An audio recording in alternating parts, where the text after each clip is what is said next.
Imagine a caterpillar nestled in its cocoon, warm, safe, shielded from the world. But what happens if it stays too long? It never becomes a butterfly.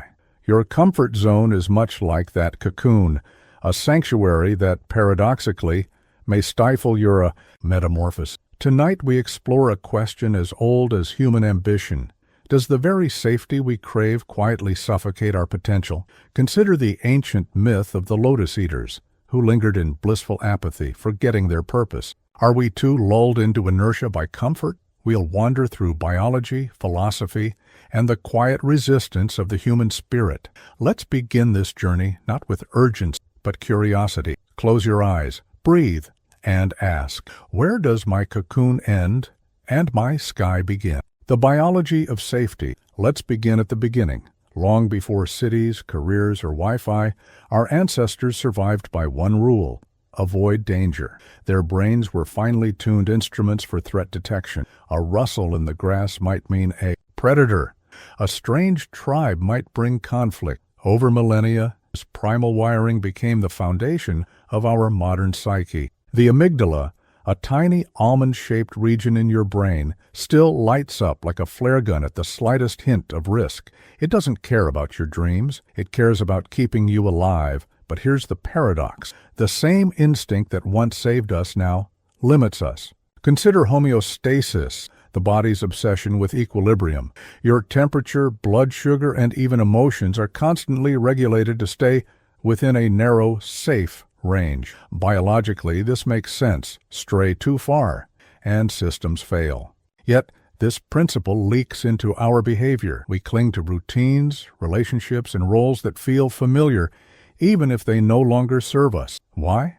Because the brain interprets any change, even positive change, as a threat to equilibrium. Take the lizard basking on a sunlit rock. It could hunt, explore, or defend its territory. But why bother? The rock is warm.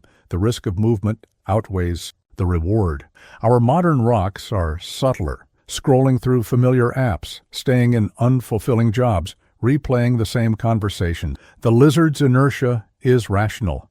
Ours is a relic. Neuroscientists call this the uncertainty tax. When faced with the unknown, the brain expends extra energy to predict outcomes, triggering stress hormones like cortisol. In prehistoric times, this kept us alert. Today, it makes us hesitate before signing up for a class, applying for a dream job, or ending a toxic relationship. The irony?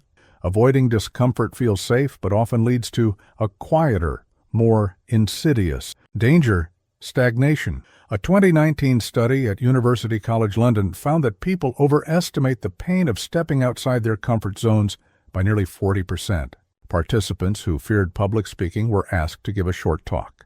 Afterward, they rated the experience as far less terrifying than anticipated. The amygdala had screamed. The prefrontal cortex, the seat of rational thought, whispered, "Too late." Our bodies are haunted by ghosts of threats that no longer exist. But evolution is story. Neuroplasticity, the brain's ability to rewire itself, means we can recalibrate our relationship with comfort. Every time you choose curiosity over fear, you dilute the amygdala's power. Think of it as building a new trail in a forest. The more you walk it, the clearer the path. Yet, why does this feel so counterintuitive? Because safety is seductive. The philosopher Alain de Botton once wrote, "We suffer because we cannot safely stay in the womb forever." Our comfort zones are psychological wombs, warm, dark, and nourishing, but incompatible with growth. To stay there is to choose a half-life, a shadow existence where potential remains false. Consider the Arctic tern, a bird that migrates 44,000 miles annually from pole to pole. It doesn't linger in the temperate ease of spring. It embraces the grind of endless journeying. Biologists call this evolutionary restlessness. Humans have a version of it too, an ache for meaning that complacency can't satisfy. But unlike the tern, we must choose to migrate. So where does this leave us? Biology is not destiny. Your nervous system is a pendulum, swinging between safety and growth. The challenge is to gently push its arc without snapping the thread. The storm and the tree. There's a reason forests outlive civilizations. Trees do not grow tall in calm weather. They grow tall because of storms. Each gust of wind, each pelting raindrop, forces their roots to clutch the earth with greater urgency. Biologists call this stress inoculation, the phenomenon where adversity fortifies organisms against future threats. But this isn't just botany. It's a mirror to the human condition.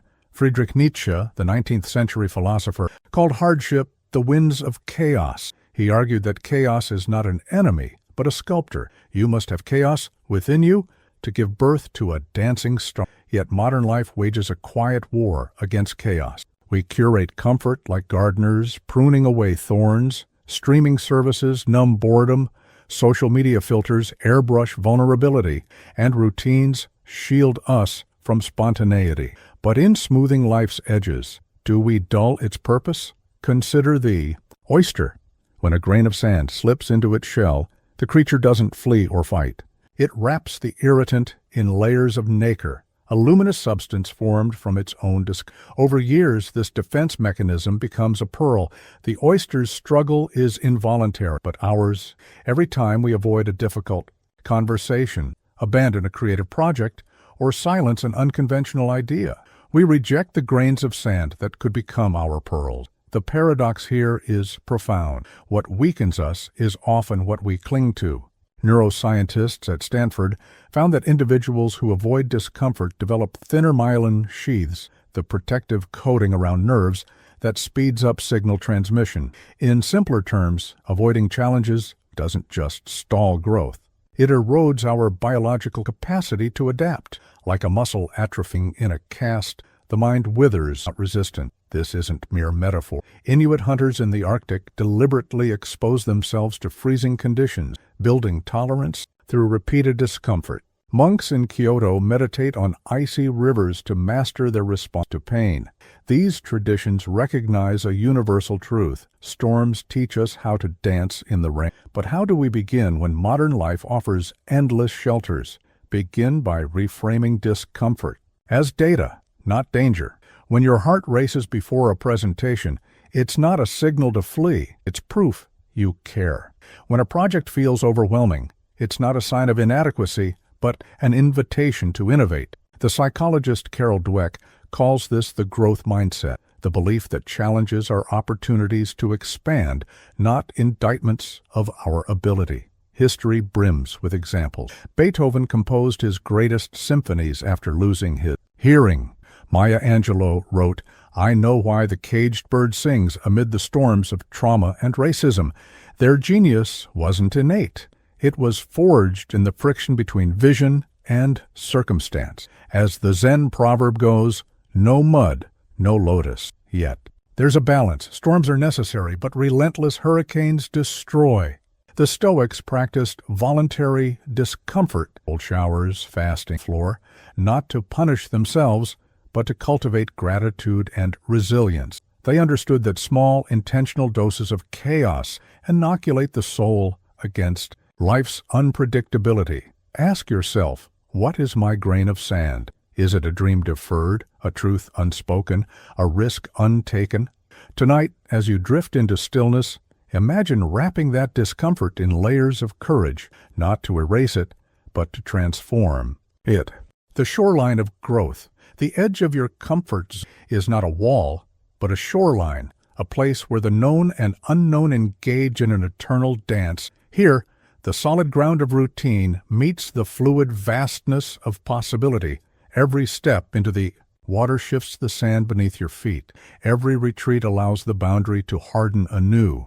Growth, then, is not a single leap, but a series of times, each wave an invitation to reshape your edges. Consider the Japanese philosophy of Kaizen, the art of continuous improvement through small, deliberate steps. A factory worker tidying their workstation daily, a writer drafting one paragraph each morning, these tiny acts accumulate into transformation. The shoreline, too, is shaped grain by grain. What if you approached your fears to conquer, but as tides to wade into? A 5-minute meditation, a hesitant hello to a stranger, a single brushstroke on a blank canvas. These are your waves, gently eroding the rigid borders of habit. Neuroplasticity, the brain's ability to rewire itself, thrives on repetition. Each time you venture slightly beyond familiarity, whether by learning a new word or navigating an unfamiliar street, you reinforce neural paths. The unknown becomes known, the daunting becomes doable.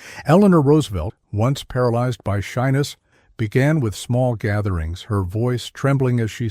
Over time, those tremors softened into eloquence, her shoreline expanding until she stood before nations as a beacon of human rights. Yet, there is wisdom in the tides.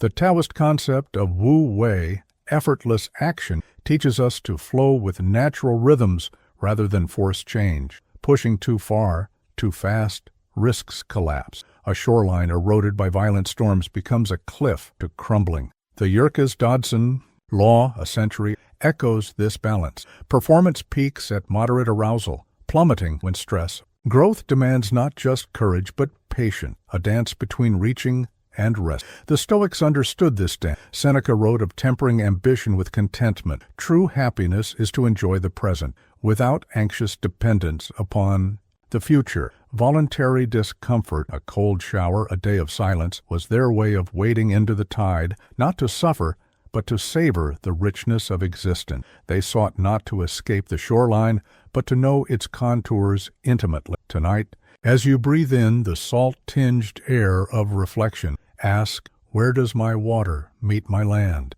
What tiny wave might you invite in? Perhaps it's a withheld apology, a long-neglected hobby, or simply sitting with the discomfort instead of numbing it. Picture each step as a ripple spreading outward, softening the edges of what you once feared.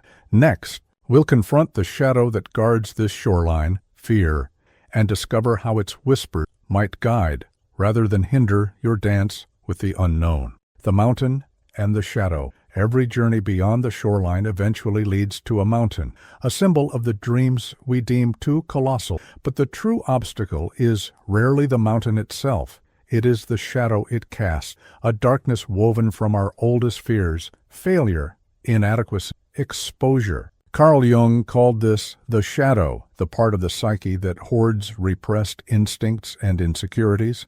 It is not evil, but wild, untamed, and fiercely protective. Its purpose? To keep you safe. Its cost? The paralysis of your potential. Imagine the climber. Their gear is ready, their training complete, yet they freeze, transfixed by stories they've told themselves. The rock will crumble, my hands will slip, I don't belong here. These narratives are not truths, but projection. Shadows attempt to shield them from imagined peril. Modern psychology echoes this. The spotlight effect reveals we overestimate how much others notice our flaws, as if living in a hall of mirrors where every insecurity is magnified. Fear, then, is not a wall, but a mirage. Biologically, fear is a loop. The amygdala detects threat, the hypothalamus triggers a fight-or-flight response, and cortisol floods the body. But in the absence of physical danger, say, before a public speech or a career leap, this loop becomes a prison of our own making. Neuroscientist Dr. Judson Brewer found that mindfulness disrupts this cycle. By observing fear with curiosity, there's my amygdala acting up again, we weaken its grip. The shadow remains, but we cease letting it direct the play. Consider the Inuit legend of the Kalupalik, a sea creature said to drag hesitant fishermen into the depths. The tale's true lesson? Hesitation feeds the monster. Similarly, modern Kalupaliks haunt us. Procrastination, perfectionism, imposter syndrome, all born of the shadows. Yet, as mountaineer Alison Hargreaves once said before ascending Everest without oxygen, fear is a reaction. Courage is a decision. She understood that the shadow's power lies in interpretation. The ancient Greeks had a word for this crossroad, kairos, the crucial moment that demands action. Philosopher Søren Kierkegaard described it as the leap of faith, the choice to move forward despite uncertainty. Modern examples abound. Author Elizabeth Gilbert, after her divorce, leaned into the shadow's ache of what if, and penned Eat, Pray, Love, a memoir born not from fearlessness, but from dialogue with fear. How, then, do we begin this dialogue? Start by naming the shadow. Psychologist Brené Brown urges us to speak shame to drain its power. Write down your fear, I'm terrified I'll be laughed at, and ask, Is this a protector or a jailer? Often you'll find it's both. Thank it for its vigilance, then gently insist, step aside. I have a mountain to meet. This is not about conquering fear but alchemizing it. Jazz musicians harness stage fright to improvisation. Athletes channel pre-race jitters into explosive. Your shadow holds energy, raw, untapped, and electric. The goal is not to silence it, but to redirect its current as dusk settles. On the mountain, remember, the shadow grows longest at twilight, but it cannot exist. Your fears, too, are tethered to your deepest yearnings. To dream of the summit is to invite the shadow. To climb is to accept its company. In the next part, we'll descend into the garden of equilibrium, where safety and growth coexist, and where every step, whether toward the mountain or the shore, becomes a conscious act of becoming. The garden of equilibrium, growth and safety are not enemies. They are seasons in the same garden. Here, in the garden of equilibrium, rest and challenge coexist. Soil nourished by decay, blooms fed by storms. Aristotle called this the golden mean, the virtue between extremes. Courage walks the line between recklessness and cowardice. To tend this garden is to honor both the cocoon and the sky, the shoreline and the mountain. It is where you become a steward of your own becoming. Consider the bonsai. For centuries, Japanese masters have pruned roots and branches not to stunt the tree, but to shape its grace under constraint. Too much freedom, and it grows wild. Too little, it withers. Your comfort zone, too, requires similar artistry. Rest without challenge breeds stagnation. Ambition without rest burns potential to ash. The goal is not to uproot yourself, but to cultivate, trimming fear here, watering curiosity there, letting sunlight fall where it may. Neuroplasticity, that rewiring force from part 1, thrives in this balance. Studies show that alternating periods of focused effort and rest, a practice called deliberate downtime, strengthens memory and creativity. Like crop rotation, the mind needs fallow moments to absorb lessons. A pianist mastering a concerto practices in bursts, then steps away. The subconscious works in the silence. Your garden, too, needs cycles. Burnout isn't a badge of honor, it's a sign you've neglected the soil. But how do we reconcile this with the shadow's whispers from part 4? By letting fear compost into fuel. The philosopher Lao Tzu wrote, "Nature does not hurry, yet everything is accomplished." In your garden, the shadow is not a weed to eradicate, but a nutrient-rich mulch. Regret, shame, and doubt decompose into humility, empathy, and grit. A farmer doesn't curse the rain for flooding fields. They dig channels to redirect it. Similarly, a single anxious thought, "I fail," can irrigate preparation rather than paralysis. The Stoics tended their own gardens. Marcus Aurelius, emperor of Rome, journaled amid wars and plagues. You have power over your mind, not outside events. Realize this, and you will find strength. His meditations were trellises, structures to support growth amid chaos. Modern research validates this. Those who journal about fears and hopes for just 15 minutes daily show marked increases in resilience. Words, it seems, are seeds. So, what will you plant tonight? A seed need not be grand. Author Octavia Butler began writing sci-fi on a typewriter bought with spare change, scribbling stories between dishwashing. Activist Greta Thunberg's climate crusade started with a lone school. Your seed might be a 5 a.m. walk, a handwritten letter, or 10 minutes of daydreaming. The size matters less than the sowing. As dusk settles, the garden whispers its final lesson. Equilibrium is not a destination, but a rhythm. Some days you'll prune. Others you'll let wildflowers take over. The shadow may return, the storms may rage, but the soil remembers. Every choice to rest or reach, retreat or rebel is a stitch in the tapestry of your becoming. Your comfort zone was never a cage. It was the first garden, a place to germinate until you were ready to bloom. Honor it, but don't confuse shelter with destiny. As you drift tonight, ask, "What season is my garden in?" And trust that deep in the soil, something is always growing.